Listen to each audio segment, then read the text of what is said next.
you're someone who is like a hoarder like me and you love to buy sketchbooks or papers, but then you have like a pile of sketchbooks like I have this one in this video right here, but you don't know how to actually use them, and you just feel like these sketchbooks are getting wasted, then this video is for you. Because in this video we are going to discuss 5 fun and easy ways to fill your sketchbook, which are really good and will actually make you indulge in your creativity, and you are going to love it for sure.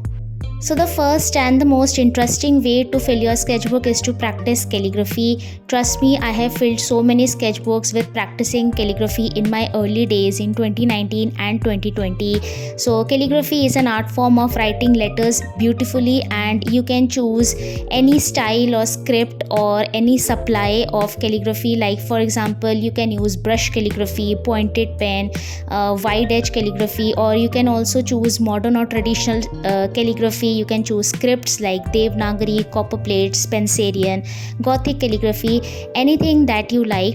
And if you are looking for calligraphy kits or workbooks, you can definitely get brush and pointed pen calligraphy kits and workbooks from my shop. The link is in the description.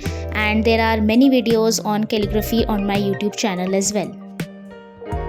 So the next and my personal favorite way of filling sketchbooks is mandala art. So mandala is basically a Sanskrit word which means circle. So hence mandala art usually is circular art, but it can definitely be incorporated in different ways, in modern and traditional ways as well.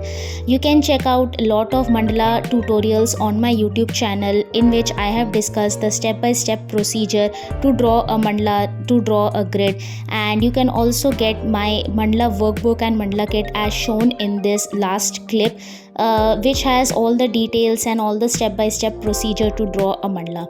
So mandala art is very therapeutic as it involves drawing a pattern over and over again in a symmetry.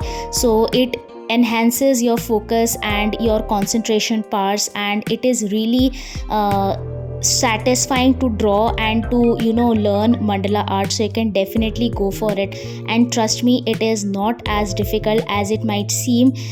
Breaking down it into steps, the procedure is really simple. So you should definitely check out the mandala tutorials on my YouTube channel to see the broken down step-by-step procedure to draw a mandala. And trust me, it is a very therapeutic art form. Now the third way to fill your sketchbook is to draw simple and colorful patterns inspired by nature.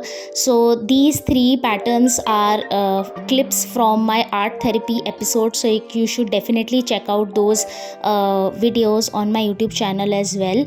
So these patterns are basically inspired from nature. So as you can see, these are either circles, the basic circles that we see everywhere, and the other 2 are leaves. So inspired by nature or inspired by things and people around us, we can draw things. You can also draw characters, or you can also draw sketches inspired by the people around you, or you can also take a picture or take a photograph of someone you love or your family and draw a sketch out of it or a painting out of it. Since I am not into sketching, so I am here with some freehand doodle patterns that literally anyone can do. So trust me, these patterns are really therapeutic and will definitely make you like stress free, and you are going to love it. Now the fourth method is really colorful and highly motivating and inspiring as well. So what you can do is you can just take up paints, if you have any paints like watercolors, gouache paints, or acrylic paints, or if you have any colors, any colors like wax crayons or oil pastels or anything like that, you can just paint some abstract watercolor backgrounds or some backgrounds like that, and write some quotes that you like, positive quotes or motivational quotes. Like for example, if you can dream it, you can do it, or I am creating the life of my dreams. So you can like just write some positive and some motivational quotes, and just it will not only make you feel positive, it will also make you feel creative and happy. And you can also use these sketchbook pages for hanging on your wall. The fifth method basically comprises of a combination of two or more of the ways that we have discussed till now. So in these three clips, I have basically combined watercolor painting with either mandala art or the freehand leaf patterns with a bit of a calligraphy. So you can just take up any medium like watercolors, gouache or acrylic, and combine mandala art or the freehand patterns with some quotes like or any positive words, for example bloom or happy, or like protect your peace, or anything that you like to see around you or write, so that you can just feel positive and creative. And combining more than one art form actually indulges you in the creative process of filling your sketchbook in your own ways. So this is one of my favorites, and I have hanged a lot of such art forms on my wall as well. Tell me your favorite method in the comment section, and don't forget to like, share and subscribe.